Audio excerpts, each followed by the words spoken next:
아주 오래전에 TV에 웃으면 복이 와요 코미디 프로가 시청자들의 많은 사랑을 받으며 인기를 끌었던 적이 있었죠. 세상살이 워낙 각박하고 살기 힘들고 또 짓눌리고 쫓기다 보니까 사람들이 웃음이 그리워지고 한번 실컷 웃어봄으로써 마음에 한가득 쌓여있는 이 스트레스를 풀어버리길 원했던 것이죠. 아니, 게 아니라 이 웃음에는 사람의 지친 몸과 마음을 건강하게 만들어주는 특효가 있다 하는 것이 이 현대의학적으로도 입증이 되었습니다. 심지어 웃음으로 육체의 병까지도 치료한다. 그래서 웃음 테라피, 웃음 요법이 등장했죠. 몇 년 전에 돌아가신 황수환 박사님 같은 분들은 신바람 건강법 이런 강연으로 전국을 순회하면서 TV 강연을 통해서 신바람 건강 신드롬을 일으키기도 했었습니다. 심지어 이 목사님들의 설교도 웃기는 설교를 해야 재미있고 잘하는 설교로 생각하는 경향이 널리 퍼져 있죠. 잘 웃겨야 말씀도 잘 먹히고 잘 웃겨야 은혜도 많이 받는 것으로 생각하는 것이죠.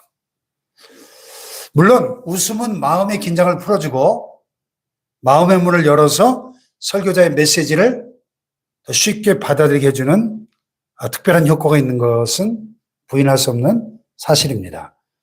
그래서 우리 이웃에 있는 이 목사님은 개그맨보다 더 웃기는 목사 별명을 얻을 정도로 설교 내내 청중들의 배꼽을 빼놓는 분도 계시죠. 사실 저는 좀 부러워요. 설교자로서 나도 저렇게 좀 사람들을 잘 웃기는 유머의 은사가 좀 있었으면 좋겠다. 그런 생각을 할 때가 많이 있습니다. 근데 문제는 그래서 그런지 오늘 한국 교회를 볼 때 옛날보다 눈물이 말라버렸다는 사실.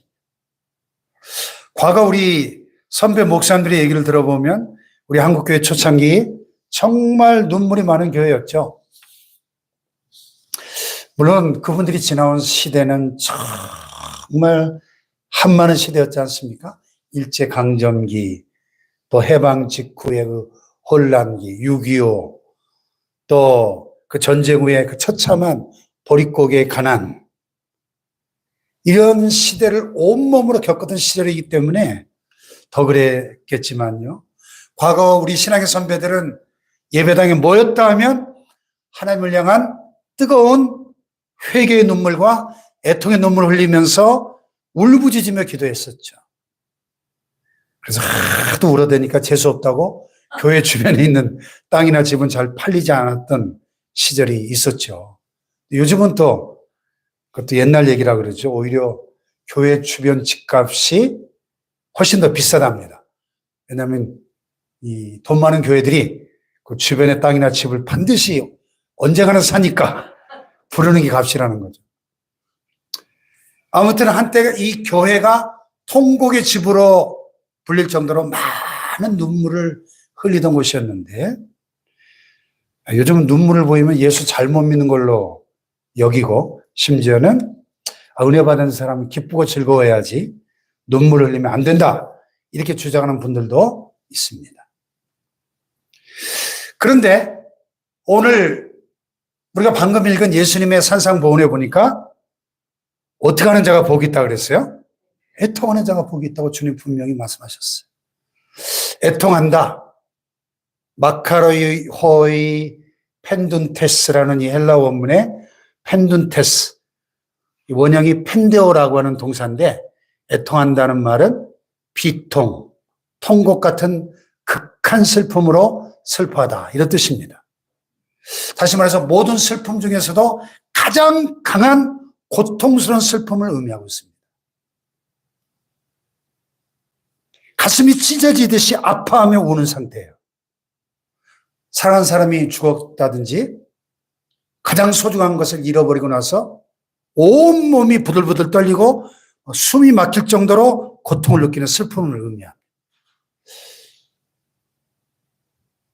가장 대표적인 경우가 야곱이 요셉이 짐승들의 밥이 됐다 생각하고 막 통곡하는 장면이 나오잖아요. 요셉의 형들이 애굽의 노예로 팔아버리고 아버지한테 혼날까 봐 요셉의 옷에다가 염소피를 묻혀가지고 가져와가지고 맹수의 밥이 된 것처럼 그렇게 보고를 하잖아요. 야곱이 얼마나 슬퍼했을까요? 그 11명의 아들들 중에서도 가장 사랑했던 그 막내 아들이 짐승의 밥이 됐다고 생각하니까 자기 옷을 찢고 굵은 배로 허리를 동이고 오래도록 그의 아들을 위하여 애통하니 그의 모든 자녀가 위로하되 그 위로를 받지 아니하고 이르되 내가 슬퍼하며 수월로 음부죠. 수월로 내려가 아들에게로 가리라 하고 그의 아버지가 그를 위하여 울었더라. 그때 야곱이 느꼈던 그 슬픔, 그 애통이에요, 이게. 물론 그렇다면 우리가 늘 이렇게 통곡하고 눈물을 흘려야만 복이 있다. 그런 뜻은 아닙니다. 하나님께서 우리 인간을 감정적인 존재로 만드셨죠. 그래서 우리에게 희로애락이라는 게 있습니다. 기쁜 날이 있으면 슬픈 날도 있고 웃을 날이 있으면 눈물을 흘릴 날도 있는 것이죠. 마치 날씨와도 같습니다. 날씨가 항상 맑은 날씨만 있으면 어떻게 될까요? 온 세상이 사막이 되겠죠. 그래서 아랍 속담에 보면 햇빛만 비치면 사막이 된다. Sunshine alone creates desert. 이런 속담이 있어요. 1년 365일 매일 햇빛만 비친다면 거기는 비가 없으니까 메마른 사막이 되고 말 것입니다. 때를 따라 비가 와야 되는 거죠. 비가 와줘야 땅이 생명력을 유지할 수 있습니다. 마찬가지로 우리는 인생살이도 늘 좋은 날만 있으면 좋을 것 같죠? 그렇지 않다는 거죠. 눈물이 없는 인생은 사막이 되고 만다는 겁니다. 눈물이 없으면 웃음도 진정한 웃음이 될 수 없는 것입니다. 눈물이 있을 때만이 웃음도 진정한 의미가 있는 것입니다. 아멘. 예. 그래서 예수님의 친동생 야고보가 예루살렘 교회를 30년 동안 섬긴 영적 지도자인데 야고보 4장 9절에 이렇게 얘기했죠. 다 같이 시작. 슬퍼하며 애통하며 울지어다. 너희 웃음을 애통으로 즐거움을 근심으로 바꿀지어다. 그랬어요. 예. 이렇게 성경에는 슬퍼하라, 애통하라, 눈물을 흘려라 이런 말씀들이 참 많이 나옵니다.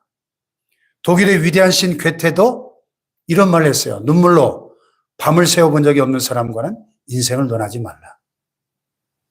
또 유명한 설교가 토마스 왓슨은 눈물의 골짜기를 지나지 않고는 낙원에 이를 수 없다 그랬습니다.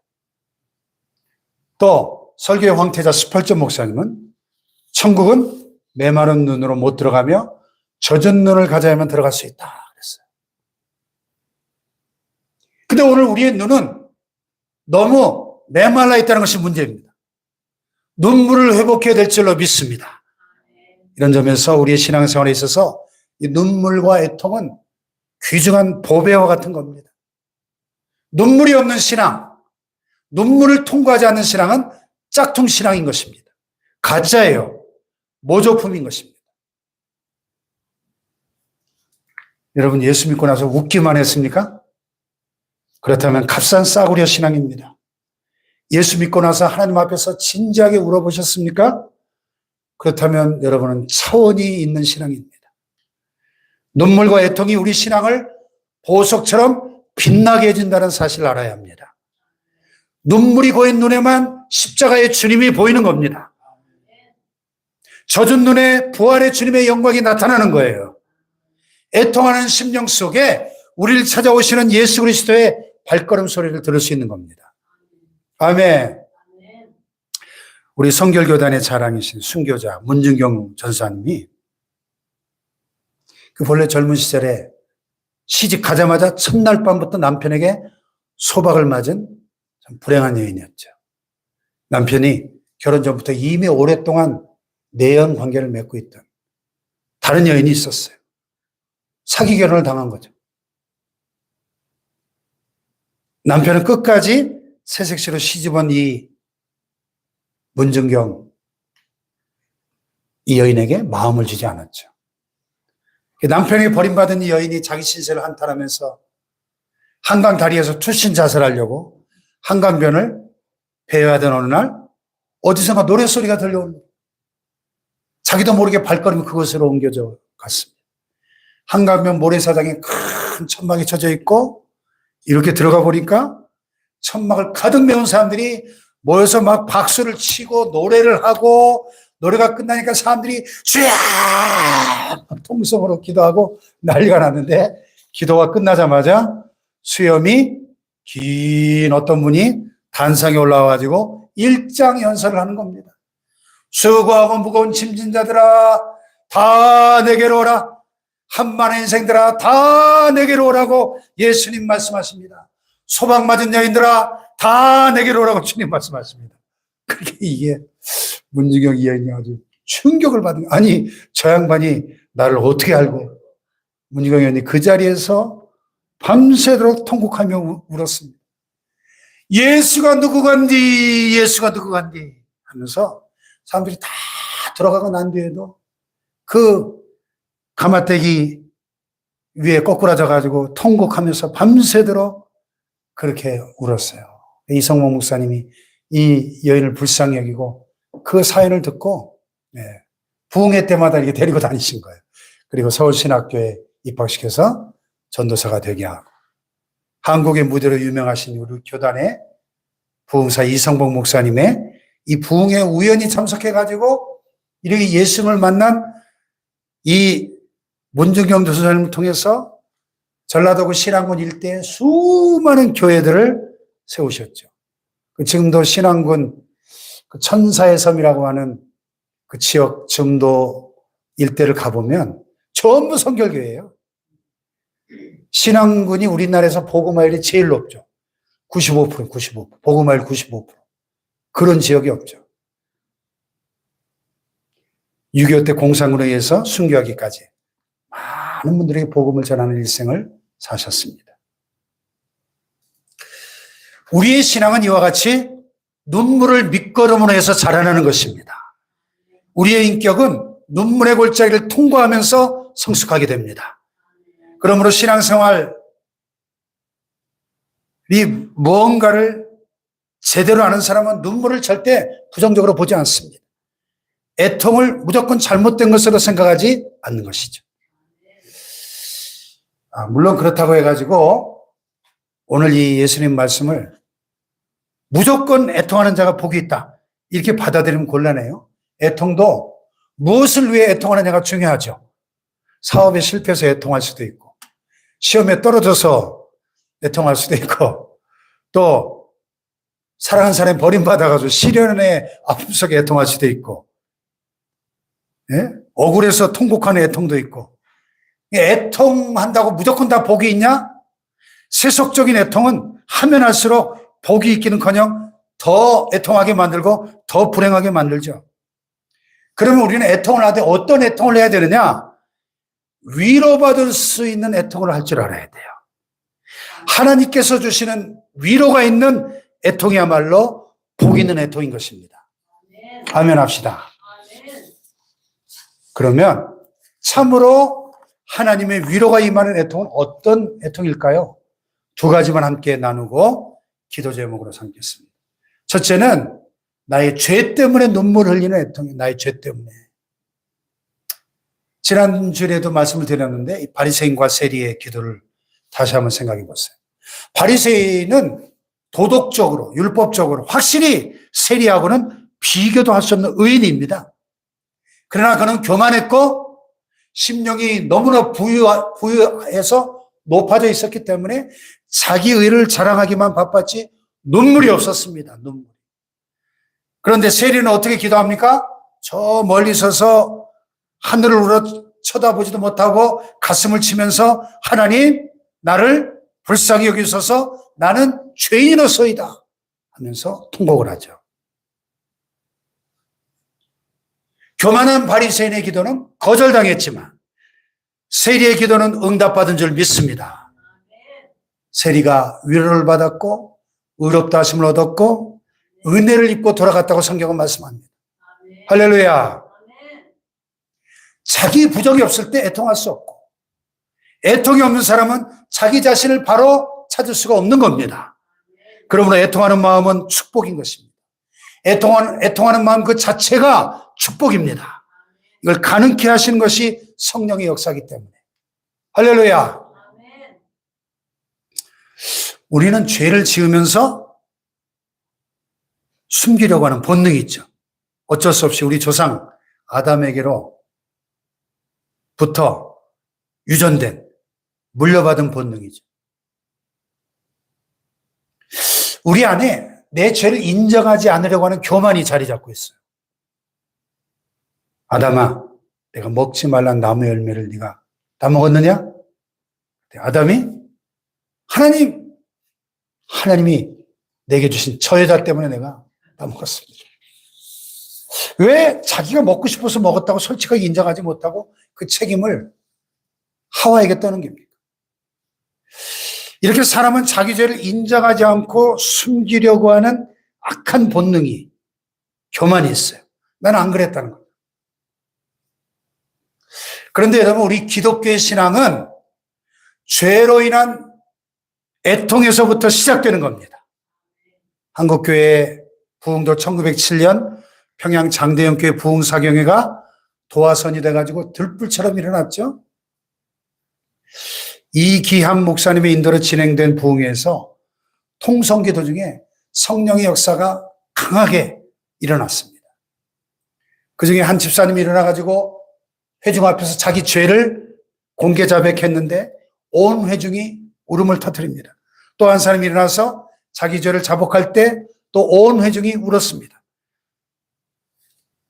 그 당시 장로님이었던 길선주 장로님이 일어나서 회중 앞에 나와가지고 자신이 저질렀던 죄, 특별히 친구가, 절친이 죽기 전에 재산 중 일부를 자기한테 재산을 맡겼는데 그 중에 일부를 횡령한 사실을 고백하면서 울며 회개하면서 여러분, 나는 아간과 같은 죄인입니다.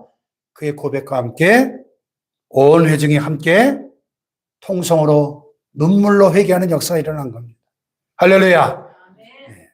그래서 밤새도록 이 회개 자복이 이어지면서 철야 기도회가 되면서 성령의 불이 떨어지고 성령의 용광로가 되면서 몸부림치고 마룻바닥을 두들기고 가슴을 치면서 멈출 수가 없었던 거죠.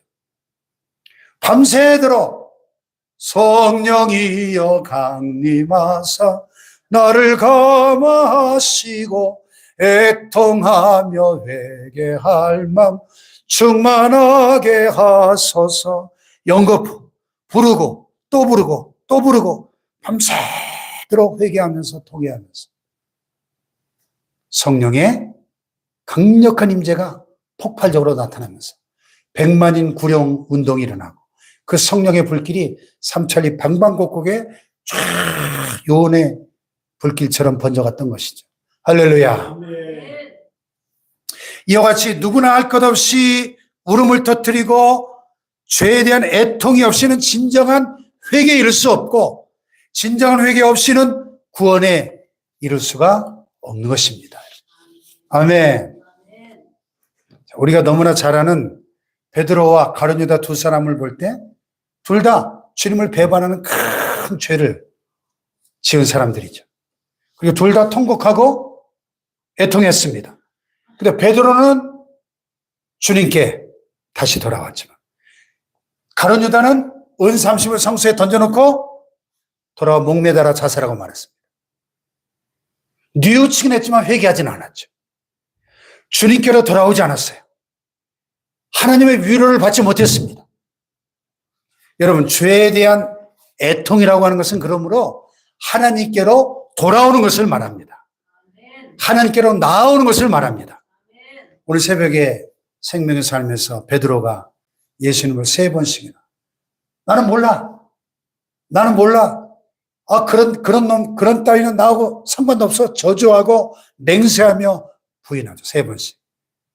3번째 부인할 때 곧 달기 울더라. 이렇게 돼 있어요. 마태복음 보면 닭 소리를, 울음소리를 듣고 베드로가 예수님이 하신 말씀이 기억이 나서 밖으로 나가서 심히 통곡하니라 그랬거든요. 심히 애통했습니다. 아멘. 부활하신 주님께서 고기 잡으러 간 베드로에게 찾아오셨을 때 예수님 알아보자마자 야, 주님이시다. 제일 먼저 그냥 물로 뛰어들어서 주님께로 달려나가는 그 모습을 보시고 그 위로를 갈망하는 그 베드로의 모습을 보시고 주님은 그의 그 모든 죄를 용서해 주셨을 뿐만 아니라 시몬아 내가 나를 사랑하느냐 내 양을 먹이라 위대한 사명을 부여하신 줄로 믿습니다. 진정한 위로를 받은 거죠. 이것이 진정 애통하는 자의 자세요. 애통하는 자에게 주어지는 위로인 줄로 믿습니다. 이러한 자세가 우리에게 필요한 줄 믿습니다. 이러한 애통의 눈물에는 진정한 회개가 있는 거예요. 자기가 지은 죄를 깨닫고 애통하며 눈물을 쏟는 데서부터 참 신앙은 시작되는 줄 믿습니다. 자, 다윗이라고 하는 인물을 생각해 볼 때 그 이름이 성경에 880번이 나와요. 제가 검색을 해보니까. 하나님께서 야, 참 내 마음에 꼭 맞는 사람이다. 칭찬하실 정도로 아름다운 하나님의 사람. 다윗이 무엇보다도 그렇게 하나님께 인정받을 수 있었던 것은 그가 진정으로 회개한 사람. 애통의 눈물을 쏟은 사람이었기 때문입니다. 시편 6편 6절을 보세요. 시작. 탄식함으로 아멘. 시편 42편 3절 시작. 내 눈물이 주하고 그의 음식이 되었구나. 아멘. 밤마다 눈물로 자기의 침상을 적시고 그 눈물로 그냥 이불이 둥둥 떠다닐 정도로 과장법인데 많은 회개의 눈물을 흘렸다 하는 거죠. 할렐루야. 이렇게 내 죄에 대해서 애통할 수 있는 축복이 저와 여러분에게 임하기를 주님의 이름으로 축원합니다. 그때 하나님의 위로가 우리에게 넘칠 것입니다. 또 하나는 두 번째로 남을 위하여 애통하는 자가 하나님의 위로를 받습니다. 첫째는 자기 죄를 위해서 울어야 되고 동시에 우리는 남을 위해 애통할 수 있어야 합니다. 아멘. 자, 느헤미야서 1장에 보면 느헤미야가 사로잡힘을 면하고 남아있는 자들이 그 지방 거기서 큰 환난을 당하고 능욕을 받으며 예루살렘 성은 허물어지고 성문들은 불탔다 하는 비참한 소식을 듣자마자 그 자리에 주저앉아 울고 여러 날 동안 슬퍼하면서 하늘에 하나님 앞에 금식하면서 자기 민족을 위해서 눈물로 기도합니다. 그의 이런 애통하는 기도가 있었기에 결국 하나님께서 그의 리더십 아래서 무너졌던 예루살렘 성벽이 단 52일 만에 재건되는 기적을 허락하신 줄 믿습니다. 할렐루야. 자, 예수님께서 십자가를 지시기 며칠 전에 예루살렘 성이 한눈에 쫙 내려다 보이는 감람산에 앉으셔서 한참 동안 성을 내려다 보시다가 주님의 눈에 굵은 눈물이 쭉 흘러내렸습니다. 성경에 보면 예수님이 우셨다는 기록이 3번 나오는데 그 중에 한 번이죠. 예루살렘 성을 바라보시며 눈물을 흘리셨던 이 주님의 눈물은 텅하니 가득한 눈물이죠. 왜? 하나님의 아들이 신이 찾아오셨는데도 이 예루살렘은 하나님의 아들을 영접하지 아니한 어둠의 권세가 뒤덮고 있는 악한 성이었기 때문입니다. 40여 년 후에 그 성에 임할 하나님의 무서운 심판을 예수님은 미리 내다보시고 알고 계셨죠. 주님이 예루살렘 성을 바라보시며 눈물을 흘리시면서 이렇게 예언하셨죠. 날이 이를지라 내 원수들이 토성을 쌓고 너를 둘러 사면으로 가두고 또 너와 그 가운데 있는 내 자식들 땅에 메어치며 돌 하나도 돌 위에 남기지 아니하리니 이는 내가 보살핌 받는 날을 알지 못함으로 인함이라. 유대인 역사 요세푸스의 기록에 보면 이 예수님의 예언이 문자 그대로 실현됩니다. 주 70년에 로마의 티투스 황제의 그 예루살렘 반란이 일어났는데 토벌군이 예루살렘을 사방으로 포위해서 함락시킬 때 예루살렘 성 안에서 포위당해서 먹을 게 없으니까 너무 배가 고픈 엄마들이 자기 애를 잡아서 먹었어요. 자기 애를 삶아 먹습니다. 로마군들이 성에 입성한 다음에는 어린아이들을 휘휘 돌리다가 벽에 뇌동댕이 쳐서 죽입니다. 임신한 여자들 끌어다가 발가벗긴 다음에 칼로 배를 쪼개 죽이기도 합니다. 예루살렘 성전은 불타버리고 모든 성곽들은 예수님이 예언하신 것처럼 돌 하나도 돌 위에 남지 않고 다 파괴가 됩니다. 그 당시에 100만 명의 유대인들이 학살을 당했다고 요세푸스는 기록하고 있습니다. 주님이 그때의 그 처참한 상황을 미리 내다보시며 눈물 흘리신 거예요. 어떻게 울지 않을 수 있겠습니까? 그 자리에 눈물교회가 세워져 있죠. 이스라엘 가보면 눈물교회, 이렇게 예수님의 눈물을 형상화한 아름다운 예배당에 서 있습니다.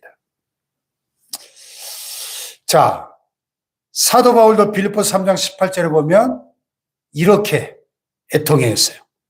시작. 내가 이제도 눈물을 흘리며 말하노니 여러 사람들이 그리스도의 십자가의 원수로 행하느니라. 사망을 둘러보니까 예수 그리스도의 십자가를 대적하는 원수들이 수두룩한 겁니다. 심지어 교회 안에도 십자가의 원수들이 있었다는 겁니다.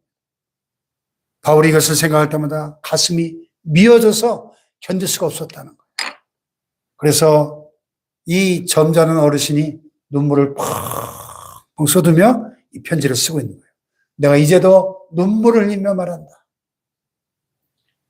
여러 사람들이 십자가의 원수로 행하고 있다. 오늘도 우리 주변을 둘러보세요. 여러분, 웃을 일이 많아요? 울 일이 많아요? 예? 울 일이 훨씬 많죠? 우리는 그런데도 울어야 할 일에 울지 못하는 이 무심한 우리 자신을 보면서 애통해야 될 줄로 믿습니다. 예레미야는 자기 민족의 장래를 걱정하면서 너무 많이 울어가지고 창자가 끊어지는 아픔을 느끼면서 눈물이 강처럼 흐르는, 그래서 눈물의 선지자 이렇게 불렀죠. 에스겔 선지자도 회파된 예루살렘 성을 멀리 바라보면서 울었습니다. 사도 바울 로마서 9장에 보면 한평생 복음을 전할지라도 계속 그 마음속에 무거운 근심과 그치지 않는 마음의 고통이 있었다고 고백하죠. 자기 동족 유대인들을 위한 눈물이었습니다. 사랑하는 여러분, 내가 나를 위하여 울 뿐만 아니라 멸망해가는 이 세상을 향하여, 이 민족과 이웃을 향하여 울 수 있는 사람, 애통하는 마음을 가진 사람이 복 있는 사람인 줄로 믿습니다. 할렐루야. 자, 오늘 하나님께서 천사들에게 황금 그릇 하나씩을 주면서 명령을 하셨대요. 세상에 나가서 가장 귀한 것 하나씩 담아가지고 와라. 세상에 나오니까 너무 귀한 게 많은데 그중에 사람들이 좋아하는 보석을 담아온 천사도 있었고, 사람들이 좋아하는 사랑을 담아온 천사도 있었고, 또 어떤 천사는 사람의 선행이 아름다운 선행을 담아온 천사도 있었습니다. 근데 어디서 막 통곡하며 눈물 흘리는 소리가 들리는 거예요. 하나님 그 그릇을 가까이 가져와서 들어보니까 사람들이 죄를 회개하고 통곡하면서 눈물 흘리는 소리였습니다. 그 소리를 듣는 하나님도 천사도 감동이 돼가지고 막 함께 눈물 흘리면서, 야, 눈물이 세상에서 가장 귀하고 하늘나라에서도 가장 귀한 것이다. 할렐루야. 자, 애통하는 자는 복이 있나니 그들이 위로를 받을 것이다. 주님 말씀하십니다. 오늘 우리의 문제는 너무나 눈물이 메마른 신앙생활을 하고 있다는 것이죠. 눈물이 메말랐다는 것은 다른 말로 하면 좀 나쁘게 이야기하자면 우리가 하나님 앞에 너무 뻔뻔스럽다는 겁니다. 그래서 주님이 주시려고 하는 많은 위로의 축복들을 놓치고 있다는 사실입니다. 애통하는 자는 복이 있나니 그들이 위로를 받을 것이다. 위로를 받는다는 단어를 보면 파라칼레오예요, 원형이. 파라는 곁에서 이런 뜻이고요. 칼레오는 부르다는 뜻입니다. 곁으로 부른다. 하나님의 도움을 받는다는 뜻입니다. 여러분, 주님께서 곁에 불러주시는 위로를 경험해 보신 적 있습니까? 주님께서는 마음 아파 애통하는 자를 찾아와 주시고 곁에서 붙들어 주시는 분인 줄 믿습니다. 이런 하나님의 위로가 함께할 때 우리는 모든 슬픔과 고통을 이길 수 있는 힘을 얻게 될 것입니다. 주님의 위로가 함께할 때 우리 마음에 참 평안이 흘러넘칠 것입니다. 더 나아가 슬픔과 애통이 변하여 샘솟는 것 같은 기쁨을 주실 줄 믿습니다. 슬픈 마음 있는 사람 예수 이름 믿으면 영원토록 변함없는 기쁜 마음 얻으리. 할렐루야. 광야 같은 세상 살면서 우리가 많은 실패와 좌절을 맛보고 살아갑니다. 그런 가운데도 하나님의 위로가 함께할 때 희망과 기쁨을 얻게 될 줄 믿습니다. 할렐루야.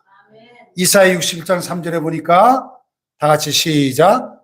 우리 시온에서 슬퍼하는 자 화관을 주 그 죄를 대신하며 기쁨의 기름으로 그 슬픔을 대신하며 찬송의 옷으로 그 근심을 대신하시고. 아멘.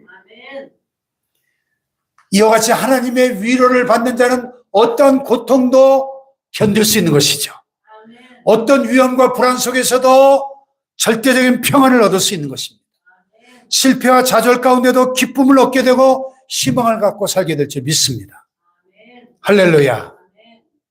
슬픔이 변하여 기쁨이 되고 또 근심이 변하여 찬송이 되는 이러한 은혜가 진정으로 애통하는 자에게 이 주님의 위로가 함께할 줄로 믿습니다. 여러분, 내 죄에 대해서 애통해야 하고 이웃을 위해서 애통할 줄 아는, 그래서 하나님의 위로를 받는 복이 저와 여러분에게 임하시기를 축복합니다. 할렐루야.